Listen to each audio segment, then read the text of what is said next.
panellists to say a final few words. 2 minutes each, which will be incredibly difficult for a politician to restrict themselves to 2 minutes, but they've all committed to doing so, and they're going to tell us why they should get your vote on the 9th of March. In the best democratic traditions, we drew lots on this, and I'm pleased to ask Lynn Maclaren to give her final remarks first. Lynn. My trick to staying on time is reading. Off you go. The Greens have always been strong supporters of arts and culture in WA because we don't see it as peripheral to the main game. We see it as integral. Through the ages, arts in all its forms have been fundamental to, they've been a fundamental part of primitive society, and now it's a part of all civilized society. It's part of what makes us human. In totalitarian countries, art and artists, writers, poets, musicians, painters, and actors are often gagged and suppressed because dictators fear diversity and freedom of expression and the truth that is told through art, including humor and satire. There are, of course, direct benefits from a strong arts sector. Quoting from the Chamber of Arts and Culture's Get Your Arts into Gear, it employs 40,000 people in WA. It entertains 92% of our population, and it puts $10.6 billion into the economy annually. But perhaps the intangible benefits are even more important. The power of the arts to teach, heal, and enlighten, and to promote social well-being and resilience in communities.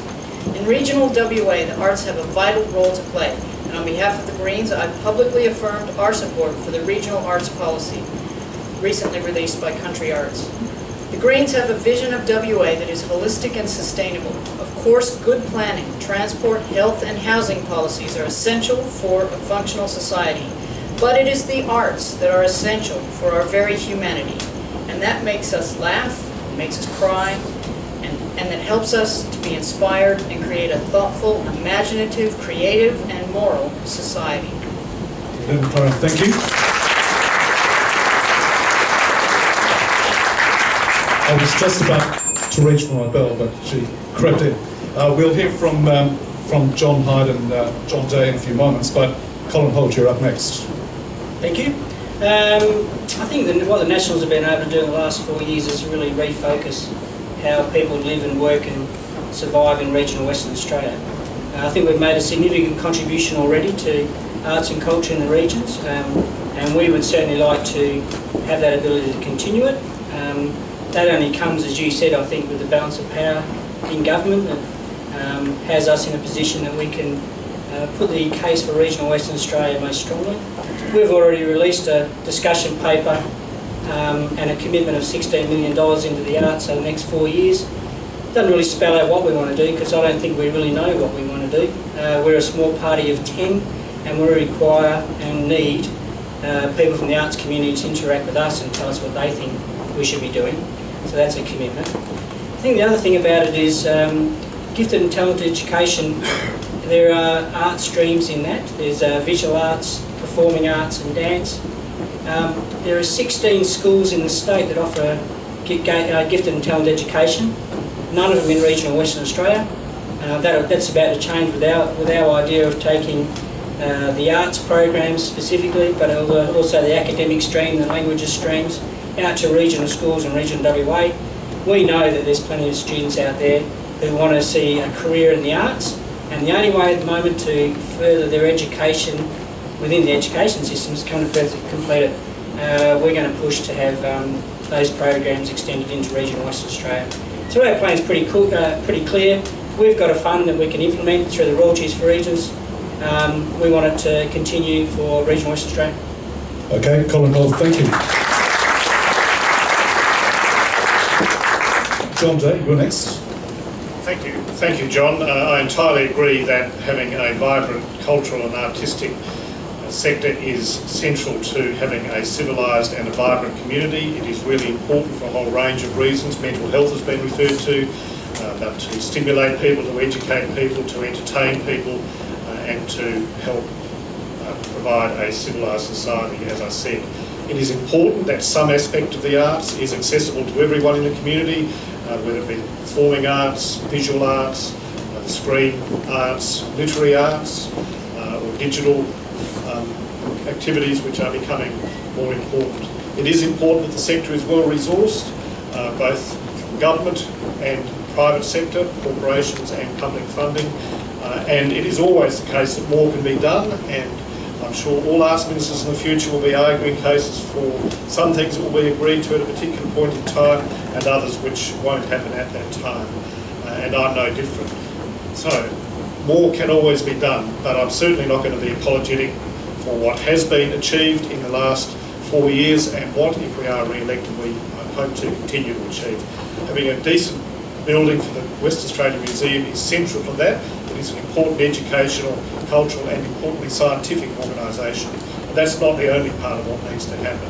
What has happened here in the Perth Cultural Centre, where there has been a particular focus on making it more safer and of much higher amenity, has resulted in this sort of activity and many other activities happening here. Some of you would have heard me tell the story when I was asked by Colin Barnett to be both Planning and Arts Minister. He saw both portfolios coming together here in the Cultural Centre. I think the benefit of that has been demonstrated.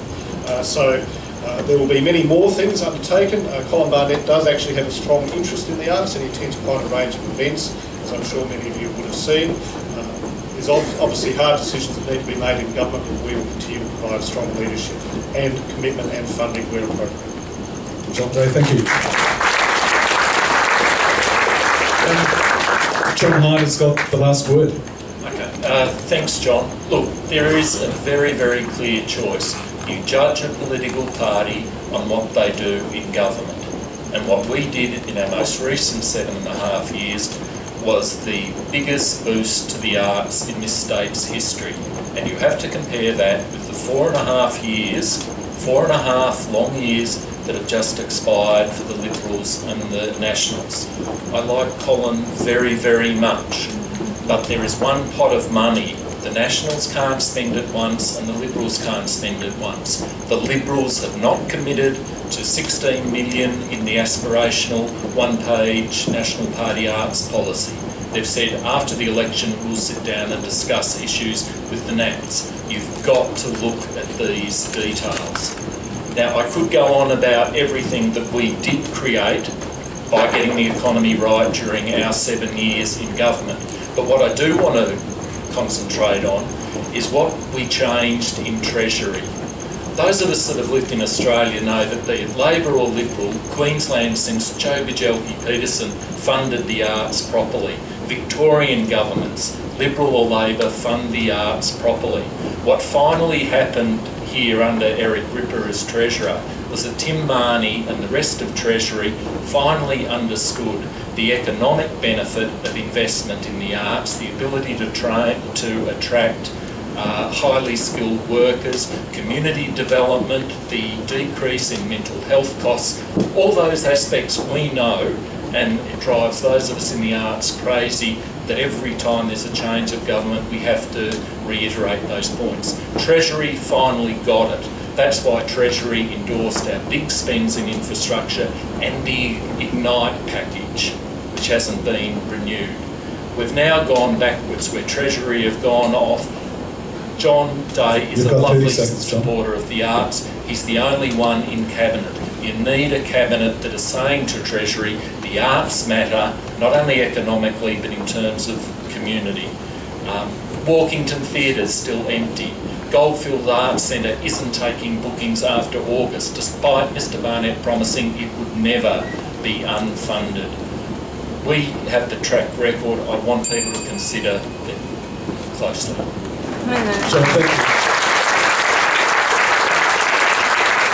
I'm very conscious of time, but it's a moment.